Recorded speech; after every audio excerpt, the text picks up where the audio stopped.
James and the Bees. Trevor, the traction engine, was enjoying his work in the vicarage orchard. Birds were singing and apples were ripening on the trees. It was a lovely day. "Hello, Trevor," said James. "You look as bright and cheerful as my red paint." "Oh, I am," replied Trevor. "What's that noise?" asked James. "It's the bees," laughed Trevor. "They're all in these boxy things called beehives. I'm taking them to the station. The vicar says his bees make good honey and is giving some of them to his friends." Just then, Boko the diesel engine hummed in. "Take care, you two. Don't make the bees angry. They might sting you." James didn't like being told what to do by a diesel, and he buzzed away. "Goodbye, Trevor," called Boko, and set off to see Duck at the next station. Bill and Ben, the tank engine twins, were busy arranging trucks, but they scampered off when they saw Boko.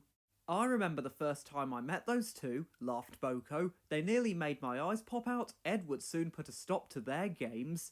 "Edward is the only one who can keep Bill and Ben in order," chuckled Duck. "I sometimes call them the Bees."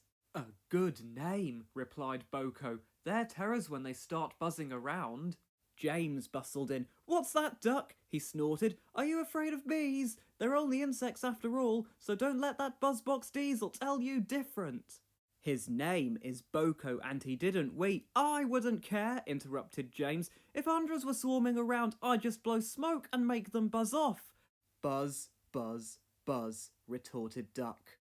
The next morning, James arrived at the station to collect his coaches. The passengers were excited and keen to get on board. The platform was crowded and the porter was in a hurry. "Mind your backs," he shouted. Then there was trouble. The beehive fell and broke open. The station cleared like magic. James heard a familiar buzzing.